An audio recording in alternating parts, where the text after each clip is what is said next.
Hey, what's up YouTube? This is tcgsam here, and in today's video, I'm going to be talking about what the best hand traps are going to be for the upcoming Blazing Dominion metagame.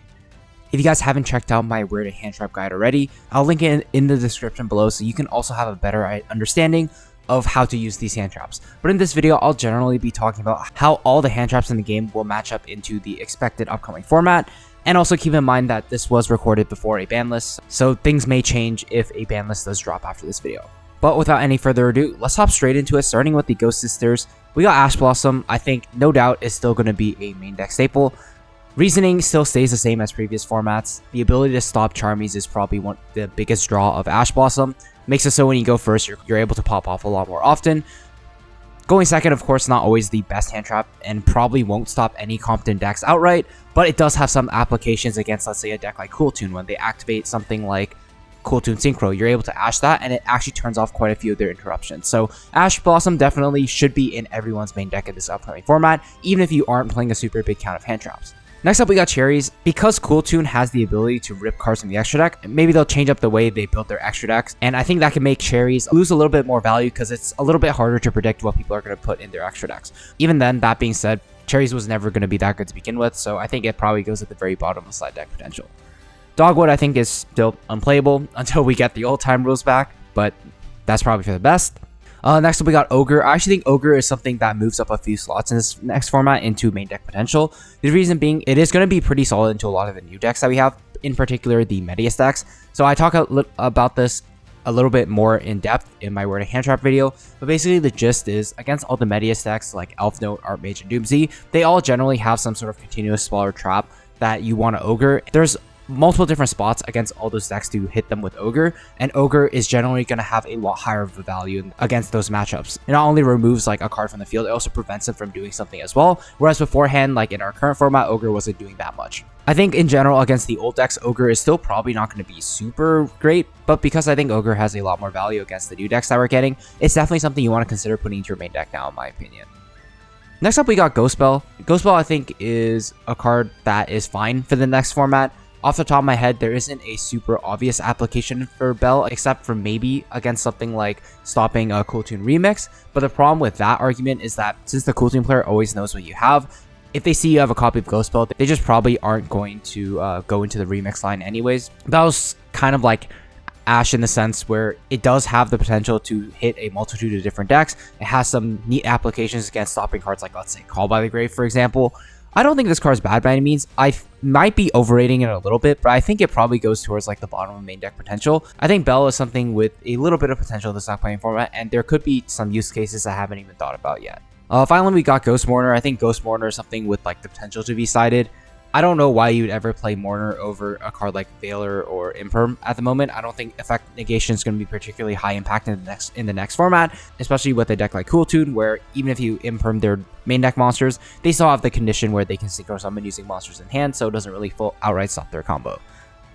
Now, on the other hand, for the Charmies, I'll say Purulia is pretty definitively a side deck staple. I don't think it's really worth maining because Purulia isn't necessarily the best against all the new decks that we're getting, and even against the old decks, it was kind of risky to main deck Purulia to begin with, since there are decks like Brandon Dracotel, for example, where it isn't super good against.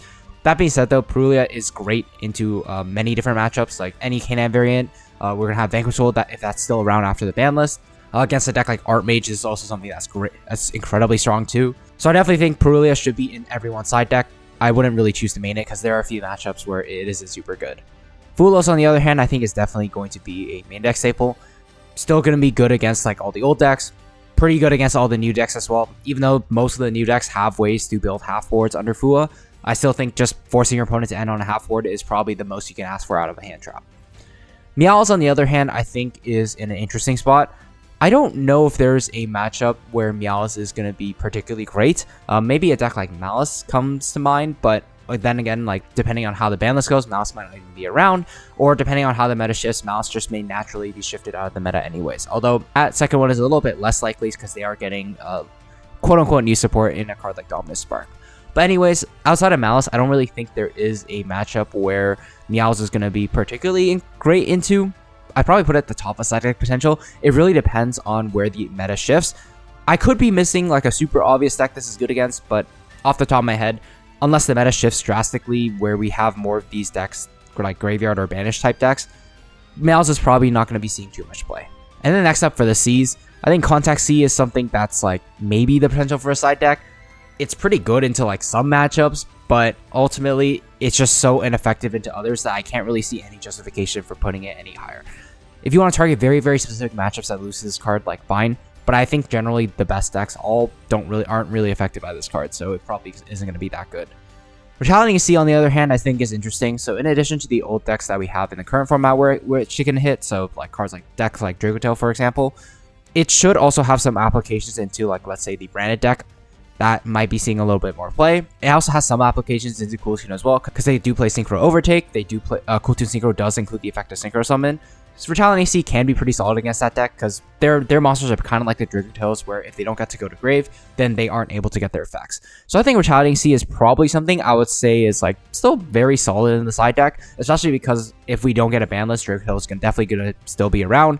And if we do get a ban list, well, Cool Tune is probably going to be the best deck of the format, and this is a card that I would say is fairly effective against the deck. They have ways around it, but it is one of those hand traps that does have a higher than average impact against them.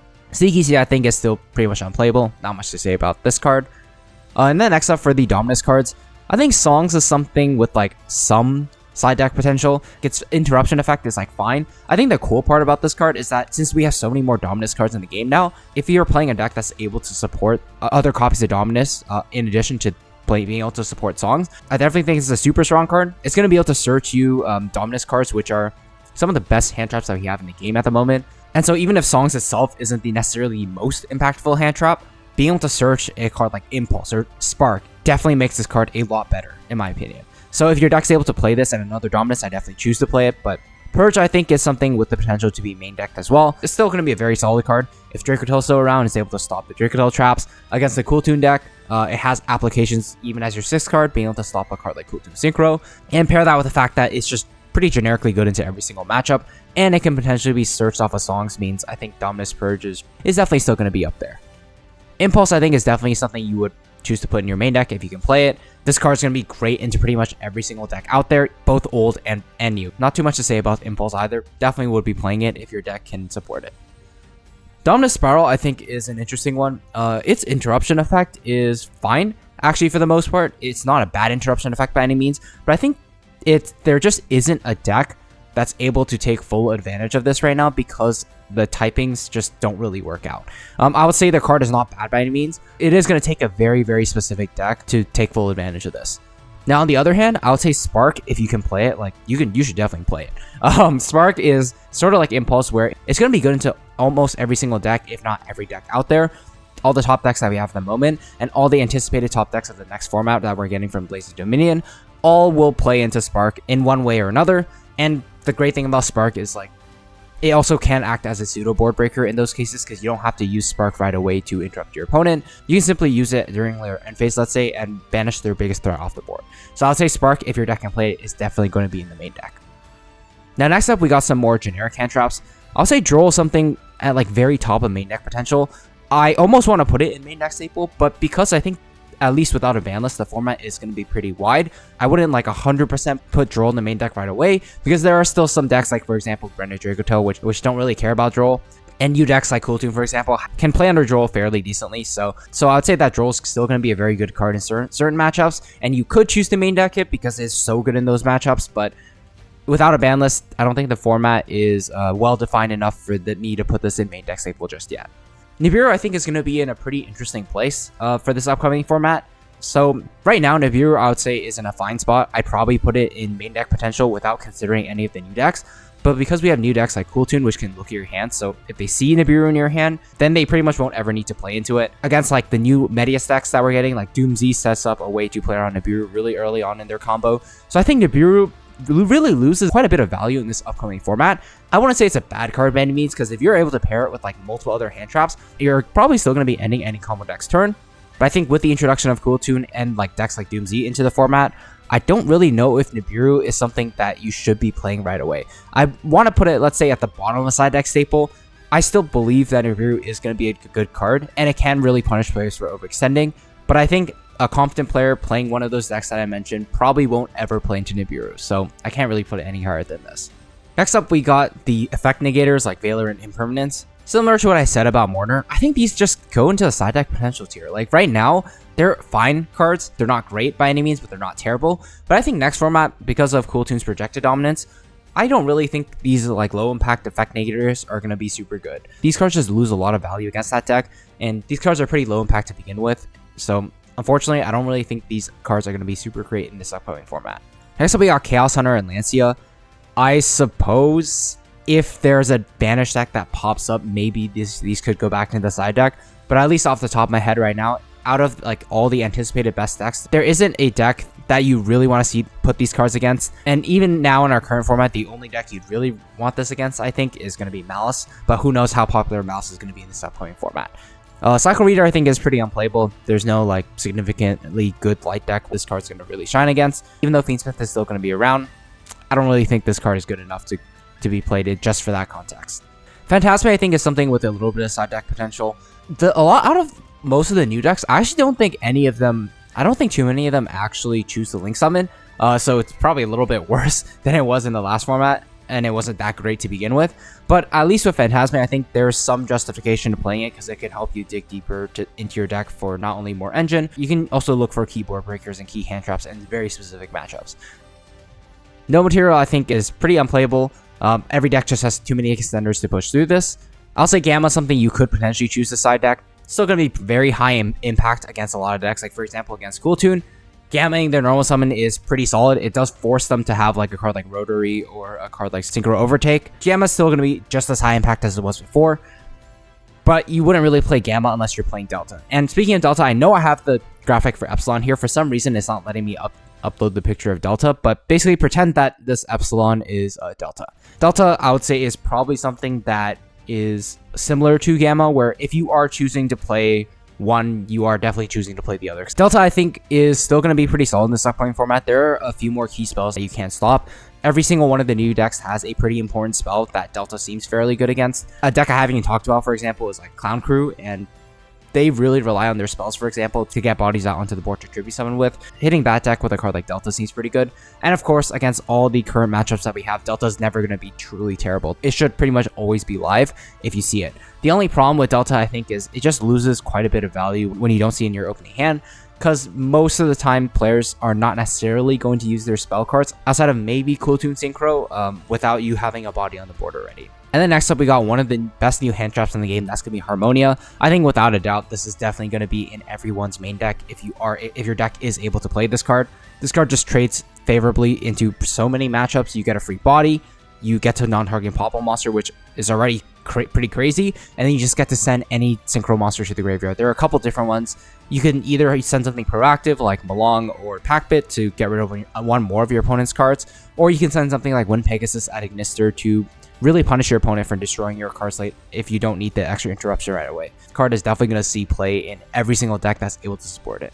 Meister, I would say, is something that's like almost unplayable. I mean, even though it's live into a lot of matchups, I just don't think it's high impact enough, but I guess it's technically not unplayable. Shifter, I would say, is definitely something you would choose to main deck if your deck can support it. Out of all the new decks, most of them are still going to lose pretty hard to Shifter, especially a deck like Cool Toon. And in addition, Shifter's already a very high impact card in this current format, and so if we don't get a ban list, Shifter's going to have even more value. Token Collectors, unplayable. There's no token decks at the moment. Typhoon, I would say, is almost unplayable. I think the only application I can think of Typhoon is like against any Azamina pile deck where they activate like the continuous spell and then activate Hollowed Azamina. You can use this to pop the Azamina continuous spell then, and I guess that's one way to stop it, but at that point, why would you not just play a card like Ogre, which can stop the continuous spell outright and force your opponent to go -1? I just really don't think there's any reason to play Typhoon over a card like Ogre in this upcoming format. K9 Izuna, I would say, is something that has the potential to be main decked. If you are playing a K9 deck, it's definitely going to be in there. If you're not playing a K9 deck, you're probably not going to side it. I think this card is still going to be pretty impactful as a hand trap, but I just think there are more impactful hand traps to play if you aren't playing a K9 deck outright.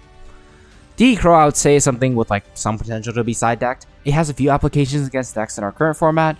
Next format, I also think it won't ever be dead in any of the matchups, but it probably won't be super high impact. Bystials, I would say, are in an interesting spot next format. There isn't really a deck from Blazing Dominion that we're getting where I think Bystials are like crazy good into, but the fact that Bystials still generate you that body. Magnemite gets you that advantage in the end phase. I think it's still good. The Bystials are definitely still going to see quite a bit of play, and so for that reason, I'll probably put it in the side deck staple tier. Magnemite is just too good of a card, I think, not to put in a lot of decks, and especially if we still have decks Mitsurugi and like, let's say, Sky Striker running around, Bystials are probably something you still want in your side deck for those decks.